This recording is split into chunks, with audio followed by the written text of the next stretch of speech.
واجعله لنا إماما ونورا وهدى.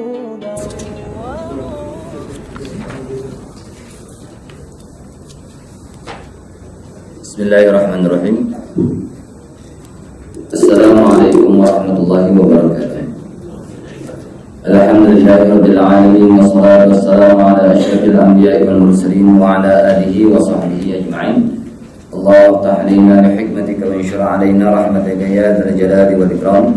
Allahumma iftah alaina bi hikmatika wa anshur alaina rahmataka ya dzal jalali wal ikram. Allahumma iftah alaina bi hikmatika wa anshur alaina rahmataka ya dzal jalali wal ikram. Qala al-musannif rahimahullahu ta'ala wa nafa'ana bi'ulumihi fid dharain amin. Alhamdulillah, syukur kepada Allah Subhanahu wa taala diberikan kita pada petang ini pada satu majlis ilmu. Mudah-mudahan dengan perhimpunan kita akan mendapat kebaikan dan keberkatan daripada Allah Subhanahu wa taala. Jadi atas permintaan pihak pengurusan kita pada petang ini insya-Allah akan bicarakan masalah bab puasa, sebab minggu depan kita nak puasa hari Sabtu puasa. Jadi mudah-mudahan dengan amal ibadat yang kita akan lakukan ke depan, mana mendapat satu kepastian, kebaikan, dan mana Allah Ta'ala terima dengan sebab cukup rukun syarat.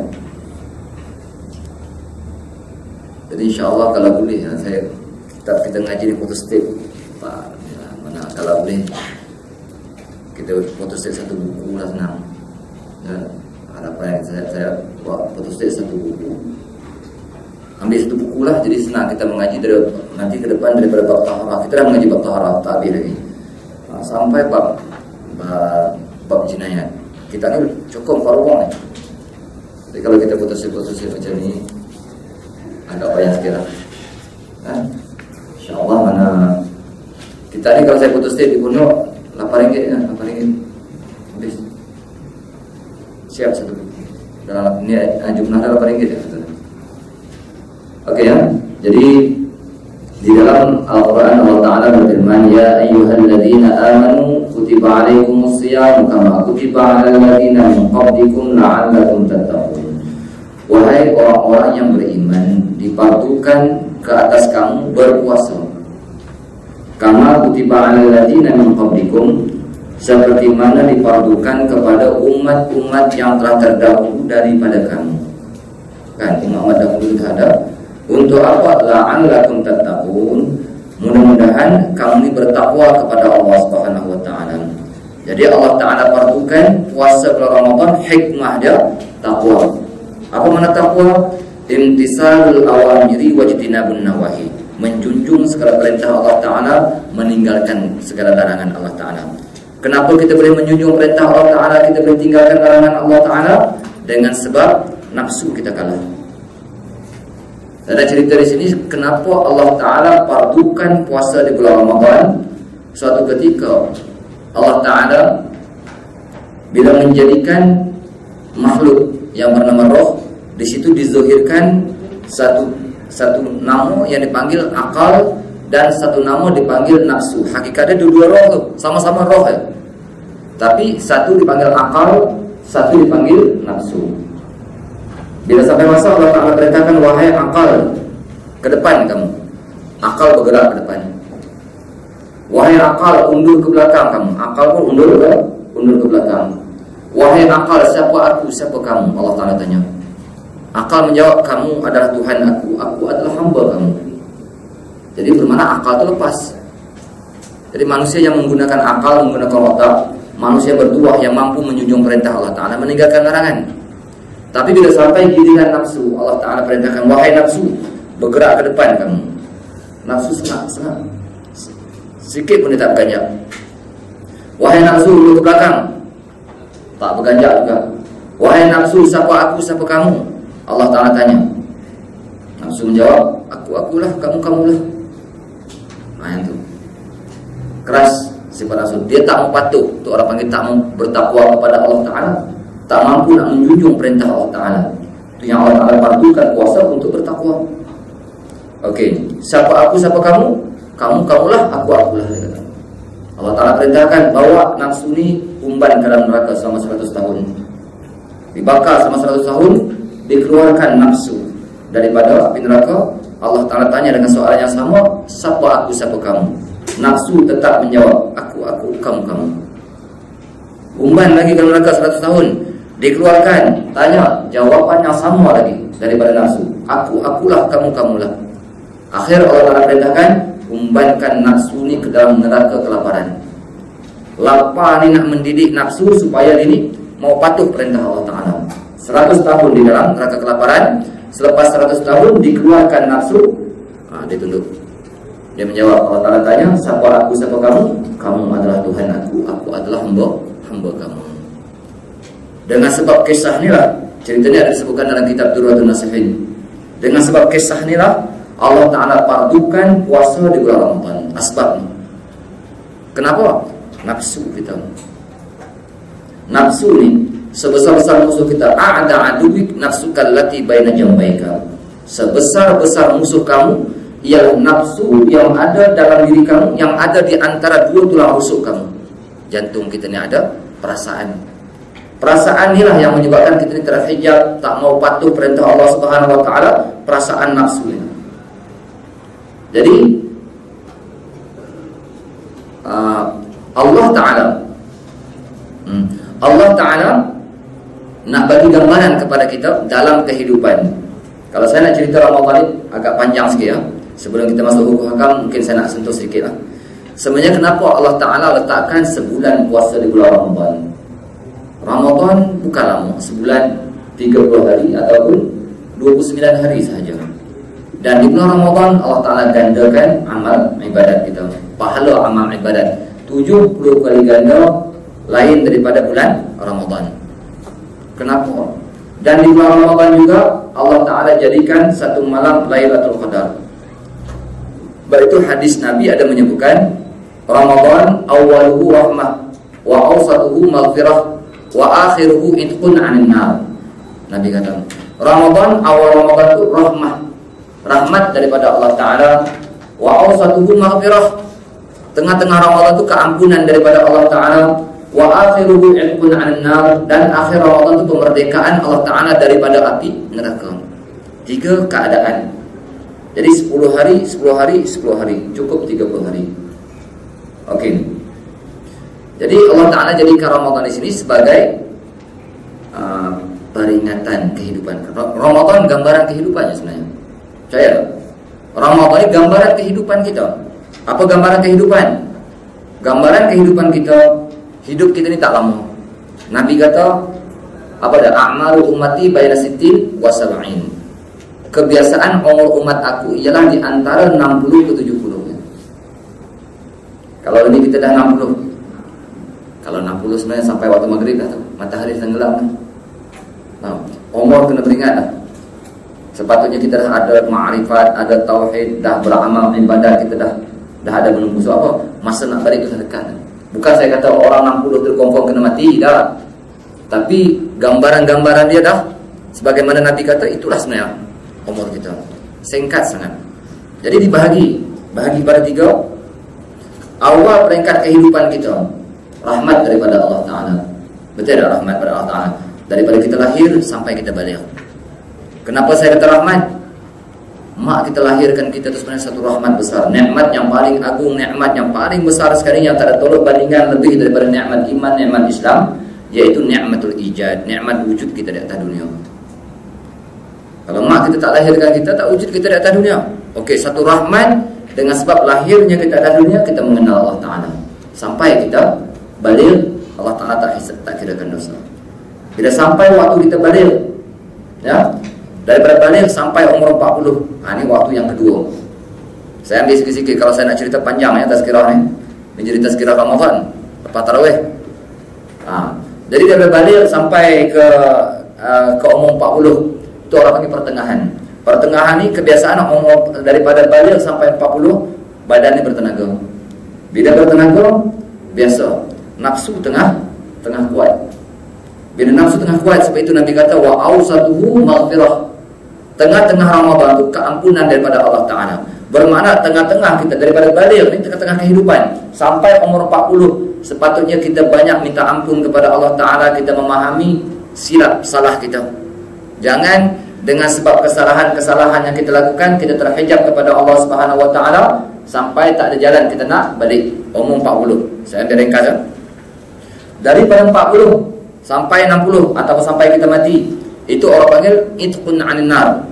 Pemerdekaan Allah Taala daripada api neraka. Kalau Ramadan, daripada 10 terakhir Ramadan sampai hari raya tu, pemerdekaan Allah Taala daripada api neraka. Kenapa disebut pemerdekaan Allah Taala daripada api neraka? Sebab al-umur bi khawatimiha, Nabi kata, segala pekerjaan ini pandang kepada sudah kita. Tahu sudah kita. Ini sekarang kita beramal ibadat, di hujung hayat kita tak tahu. Nak mati dalam keadaan husnul khatimah ke su'ul khatimah, na'udzubillah, kita pun tak tahu. Jadi persediaan kita, baik itu Allah Ta'ala jadikan satu malam yang terakhir di bulan Ramadan tadi, 10 yang terakhir, malam apa Allah panggil?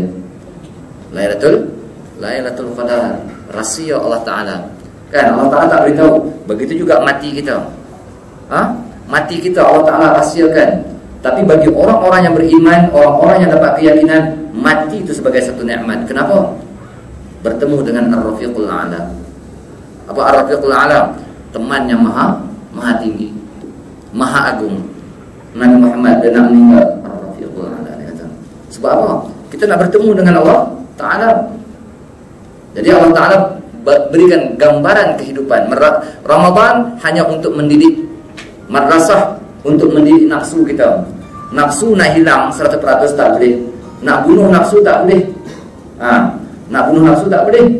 Tetapi perlu dididik nafsu tersebut. Mana dengan berpuasa, dengan mengurangkan makan. Jadi saya tak cerita bab tazkirah Ramadan lah.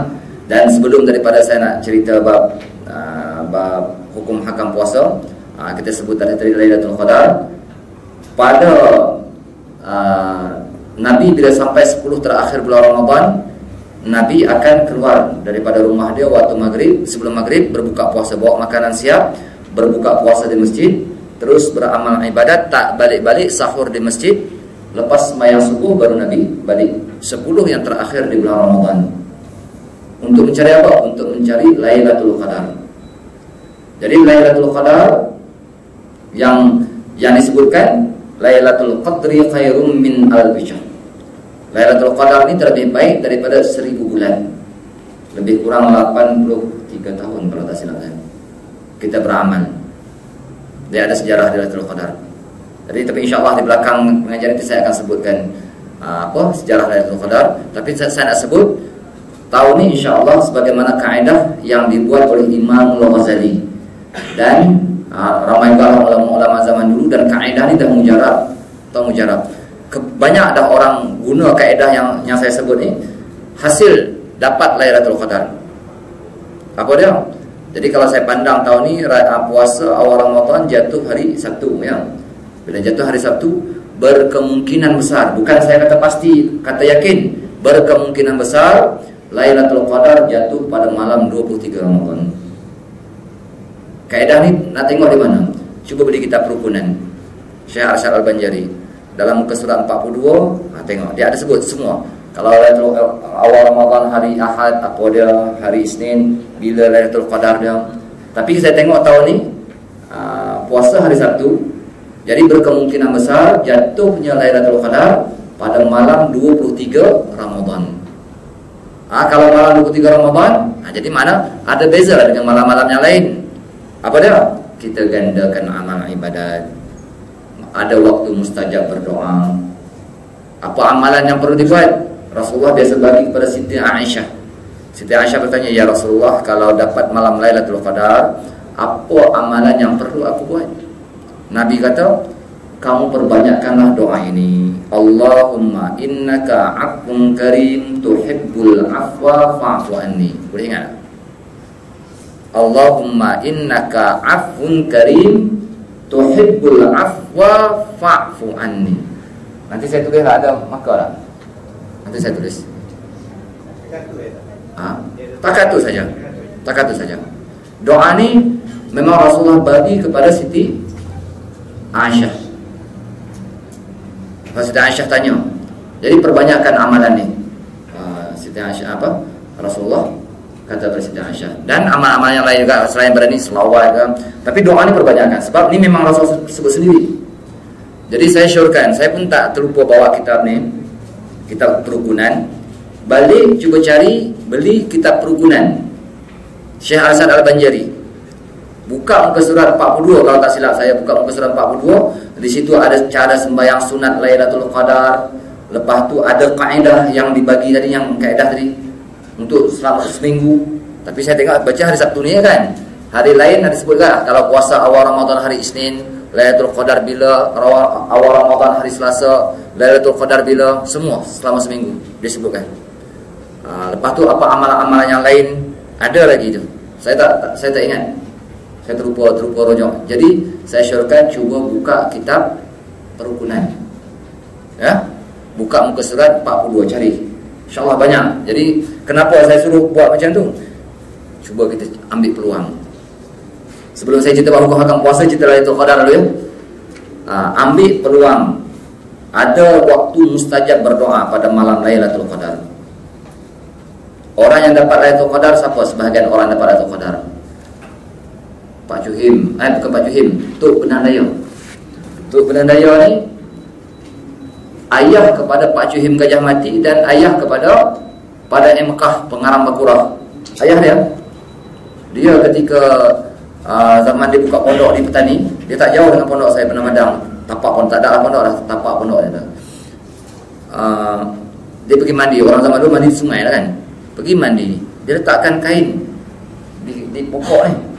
Bila dia nak naik mandi, tengok kain dia duduk atas. Dia tak mati fikiran, terus berfikir. Dia kata malam ni Lailatul Qadar. Dia terus berdoa pada Allah Ta'ala, ya Allah, jadikanlah keturunan aku 7 keturunan alim, dia kata. Dia minta 7 keturunan terus.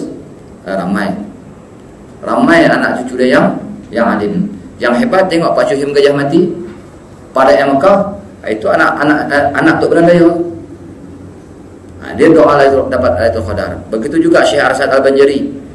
Ketika mak dia mengandungkan dia di bulan Ramadan, mak dia nampak bulan tu dalam keadaan sedar macam ni. Perasaan dia bulan tu duduk di riba dia. Perasaan dia macam tu. Dia pun berdoa, ya Allah, jadikanlah anak yang aku kandung ni alim besar. Dia minta tu ya. Masya Allah, Syekh Arsad Al-Banjari hebat. Mana? Lailatul Qadar juga. Ini ada waktu-waktu mustajab kita berdoa. Jadi insyaAllah saya cerita sejarah Lailatul Qadar di belakang. Nanti mungkin saya akan sentuh lagi Lailatul Qadar. Berapa banyak amalan yang kita perlu buat. Kita kembali kepada Kitabus Shaumi. Jadi yang ini ada 2 kitab ya. Yang pertama kitab Abi Syuja', yang kedua kitab Safinatun Najah. Jadi kita tengok Kitabus Shaumi. Apa makna puasa? Puasa al-imsak anil muftirat min tulu'il fajri ila ghurubi syamsi. Puasa iaitu menahan diri daripada perkara yang membatalkan puasa daripada terbit fajar sehingga tenggelam matahari. Itu makna puasa. Menahan diri daripada perkara yang membatalkan puasa daripada terbit fajar sehingga tenggelam matahari. Tak ada ni, dia kena tulis. Kita mengaji matan ya. Kita mengaji matan, ambil masail saja. Jadi apa yang perlu tulis sendiri. Itu ta'arif dia tadi. Menahan diri daripada perkara yang membatalkan puasa daripada terbit fajar sampai tenggelam matahari. Puasa ni ada puasa orang awam, ada puasa khawas, ada puasa khawasil khawas. Kan? Puasa orang awam tahan diri daripada makan dan minum. Yang Nabi kata, kam min sha'imin laisa lahu min siyamihi illal ju' wal 'atash. Berapa ramai orang yang berpuasa tiada ada daripada puasanya melainkan lapar dan dahaga. Puasa orang awam. Kita naik satu tahap pula, puasa orang khawas. Apa dia? Puasa orang khawas menahan diri daripada perkara yang membatalkan puasa dan menjaga anggota-anggota dia daripada melakukan benda yang diharamkan. Itu puasa orang khawas. Dan lagi satu puasa khawasil khawas. Apa dia khawasil khawas? Menjaga hati daripada ingatan selain daripada Allah Subhanahu wa taala. Jaga hati kita. Jaga puasa zahir, jaga hati kita. Jadi puasa khawasil khawas. Okey, bila kita sebutkan puasa, tengok ta'rifnya, dia kata wa syara'itu wujubis siyami arba'atu asya'a al-islamu wal bulughu wal aqlu wal qudratu 'ala shaumi.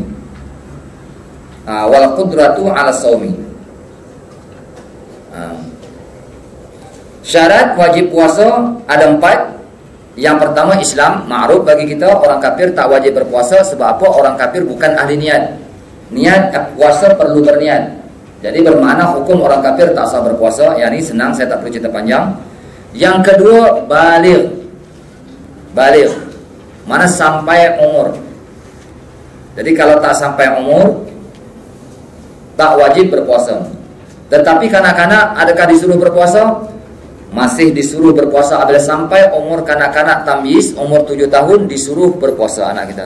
Tapi kalau bawah 7 tahun, belum mengaji pasti lagi, tadika ke apa ke, kita dah suruh puasa, jangan, tak payahlah, bahaya nanti. Tapi kalau sampai 7 tahun, suruh berpuasa setakat mana yang mampu. Sampai 10 tahun, wajib kita pukul anak kita kalau tak mau berpuasa. Jadi bermakna orang baligh hukumnya wajib berpuasa. Kalau tak berpuasa, bermakna dosa di atas dia. Yang seterusnya, berakal. Berakal. Jadi di sini keluar 2 masalah. Yang pertama, pitam dan mabuk. Berarti masalah dia, pitam dan mabuk. Pitam dan gila. Silap. Orang pitam, orang gila. Mana ambil hukum pitam ni. Kalau pitam menghabisi sekalian hari, kita mengaji matan ni, keluarkan masalah daripada mata-mata tu. Daripada berakal lah, masalah dia ada berapa. Pitam, kalau seandainya pitam tersebut menghabisi sekalian hari. Macam mana sekalian hari? Pukul 5 pagi dah pitam lah. Dia niat dah, malam tu niat puasa dah. Pukul 5 pagi pitam. Sedar pitam pukul 8 malam. Siang hari insan tak tahu, kita pun dah pisah bagi ubat apa semua, tak tahu apa. Sedar pukul 8 malam, hukum puasa tak sah, wajib qada. Puasa tak sah, wajib qada. Tetapi kalau seandainya pitam tadi tak menghabisi sekalian hari, macam mana? Pukul 5 pagi pitam contoh, pukul 1 tengah hari sedar.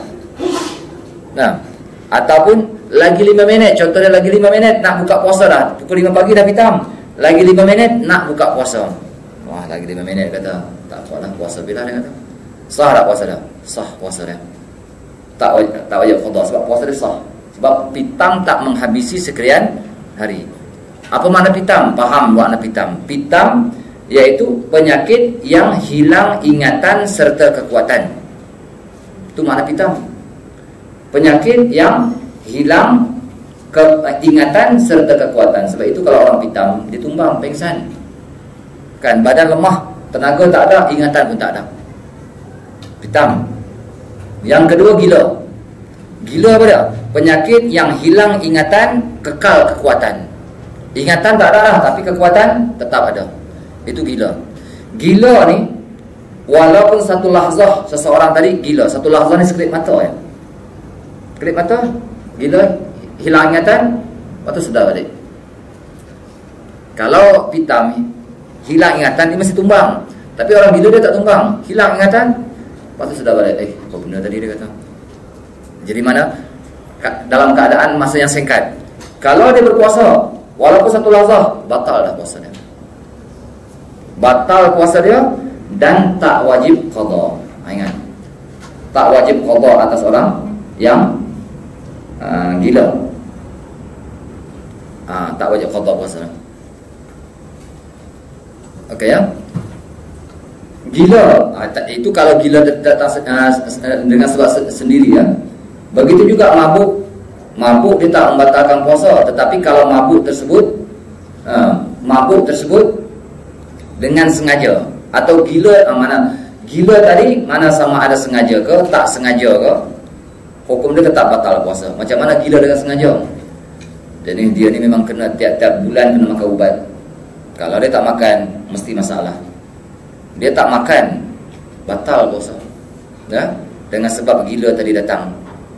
Okey ya, mudah kata, orang gila, orang pitam ada hukum berbeza. Kalau gila bermakna batal puasa dia walaupun gila satu lahzah.